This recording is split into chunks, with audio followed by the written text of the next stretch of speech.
Class শুরু করি। প্রথমে আমরা একটি কম্পোজিশন তৈরি করব। কম্পোজিশন তৈরি করা হয়ে গেলে এবার আমরা আমাদের লোগো ফাইলটি ইনপুট করব। লোগো ফাইলটি ইনপুট করা হয়ে গেলে যদি এটি বেশ ছোট হয় আমরা এস তে প্রেস করে তাকে স্কেল করে নিব। এরপর যদি লো রেজুলেশনে দেখা যায় তাহলে আমরা হাই রেজুলেশনে দেখার জন্য ফুল করে দিলাম। ওকে, এবার আমরা প্রিকম করে দিব। এই অপশনটি সিলেক্ট করব। ওকে, প্রিকম করা হয়ে গেলে এবার আমরা মাস্কিং করব লেয়ারকে। আমরা চাচ্ছি টেক্সট হবে এক লেয়ারে এবং উপরের অংশ হবে আরেক লেয়ারে। আমরা এম তে প্রেস করে মাস্ক অন করে নিলাম। এরপর ইনভার্ট। পুরো লোগোটি এখন দেখা যাচ্ছে, কিন্তু উভয়টি ভিন্ন ভিন্ন লেয়ারে ভাগ হয়ে আছে। এবার আমরা এস তে প্রেস করব। এস তে প্রেস করা হয়ে গেলে এবার আমরা অল্টার প্রেস করে এস এর এই স্টপ আছে ক্লিক করব। এরপর আমরা এই জায়গায় কিছু কোড দিব। আপনারা অবশ্যই ভালো করে খেয়াল রাখবেন। যদি না বুঝে থাকেন তাহলে আমার লেখা শেষ হয়ে যাওয়ার পর আপনারা একটি খাতায় লিখে নেবেন।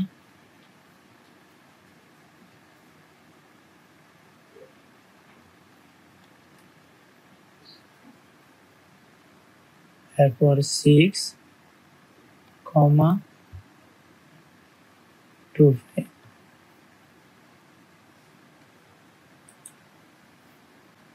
এরপর বিরাম চিহ্ন, এরপর এন্টার।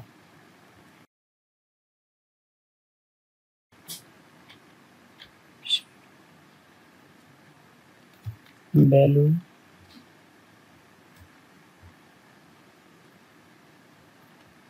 শিফট ছাড়া 0,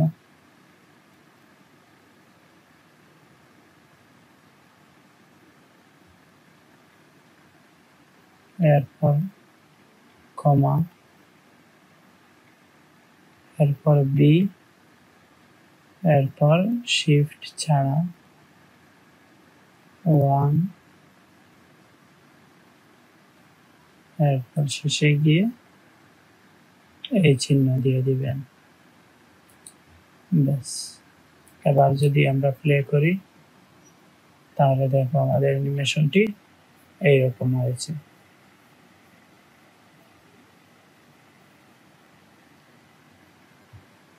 এবার আমাদেরকে অ্যানিমেশন করতে হবে আমাদের টেক্সটকে। সুতরাং আমরা এই লেয়ার সিলেক্ট করব, ফাঁকা জায়গায় নিউ থেকে শেপ লেয়ার। এরপর আমরা এই শেপটি সিলেক্ট করে এই জায়গায় একটি শেপ নিব। তারপর আমরা টগল সুইচে ক্লিক করে আমাদের এই আলফা ইনভার্টমেন্ট করতে হবে। যদি দেখি তাহলে দেখো এইবার হয়েছে।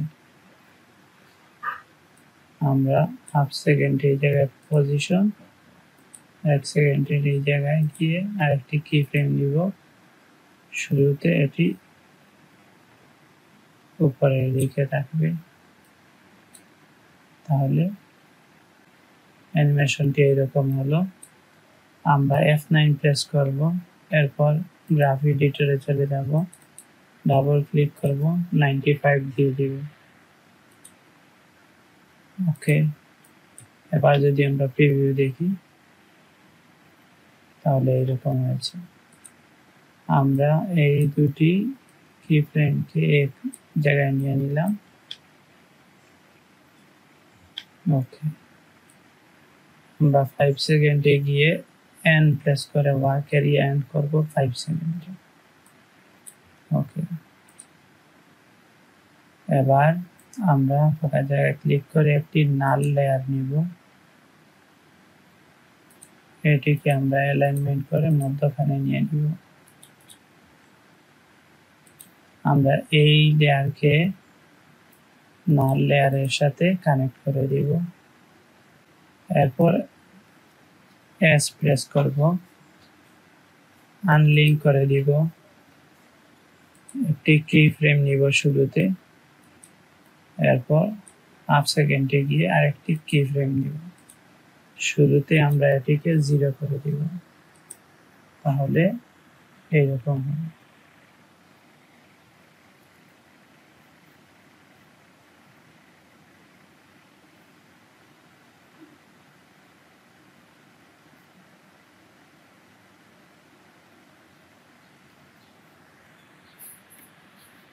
যদি আমরা চাই একটি আর একটু পরে আসুন,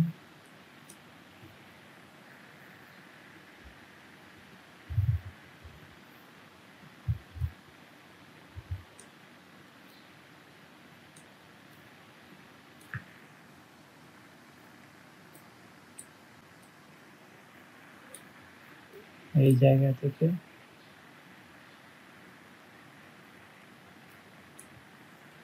F9 প্রেস করব,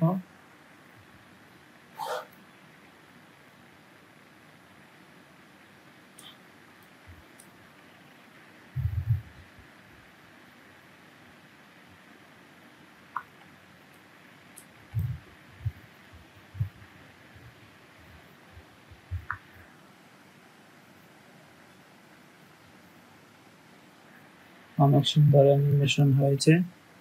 এবার আমরা ফাঁকা জায়গায় ক্লিক করে নিউ থেকে সলিড একটি সাদা ব্যাকগ্রাউন্ড নিব পিছনে। এবার আমরা আমাদের ইন্ট্রো মিউজিক অ্যাড করব।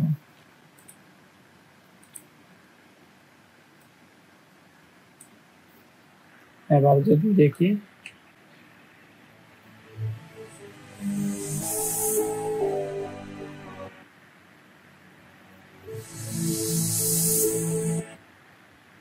দেখুন আমরা মিউজিকটি অ্যাডজাস্ট করার জন্য আমরা এই জায়গায় দেখতে পাচ্ছি কোথায় থেকে আমাদের আওয়াজটি বেশি হচ্ছে কম হচ্ছে।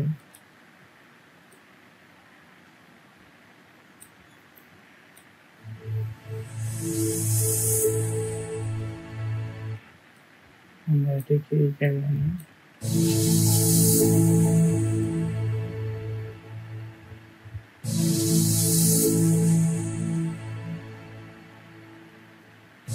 নাইস। এবার আমরা এক্সপোর্ট করব ফাইল থেকে এক্সপোর্ট। আশা করি আপনারা বুঝতে পারছেন। এবার আমরা চলে যাব পরবর্তী ক্লাসে।